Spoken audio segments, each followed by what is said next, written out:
Have you ever walked away from a conversation just cringing, feeling like you completely fumbled it?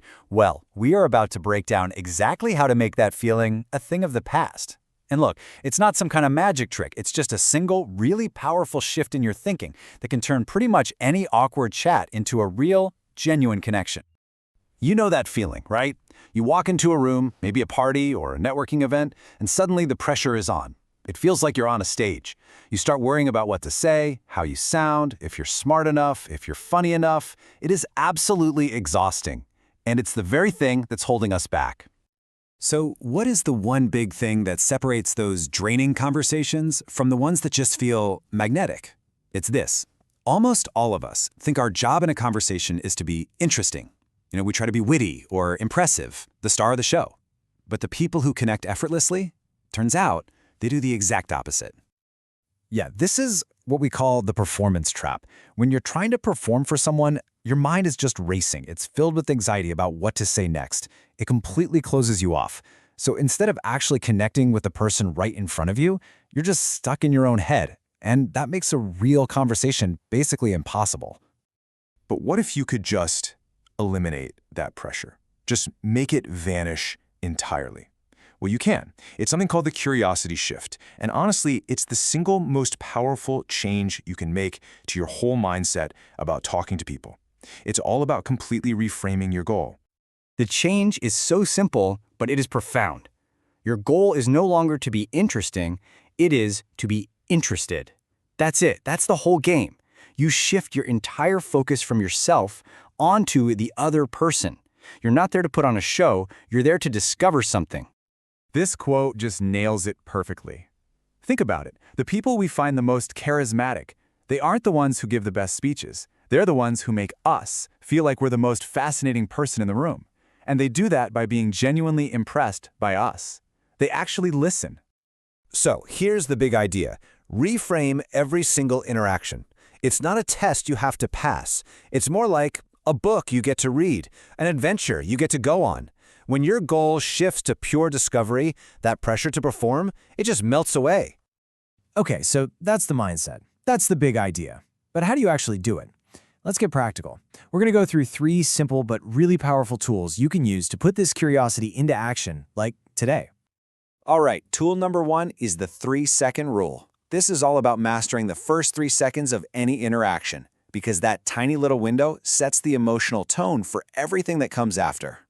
Here's exactly how it works. Before you say a single word, you do these 3 things in order. 1, you take a full, calming breath. 2, you make deliberate, warm eye contact. And 3, you offer a genuine smile, one that actually reaches your eyes. This all happens before you even say hello. So why does this work so well? Because you're communicating presence before content. On a deep, nonverbal level, you're signaling to the other person's brain, hey, I see you, I'm with you, you're safe. You establish this emotional connection before the logical, wordy part of the conversation even kicks off. Okay, tool number 2 is all about asking high-value questions. Just think about the difference here. What do you do? That asks for a fact, a label. But what part of your work lights you up? That question isn't looking for a job title. It's inviting a story, an emotion.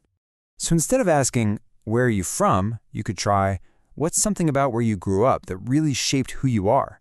Or you could swap out the boring, any plans this weekend, for something like, what are you looking forward to right now? These kinds of questions totally bypass our social autopilot. They make people pause and think and share something real.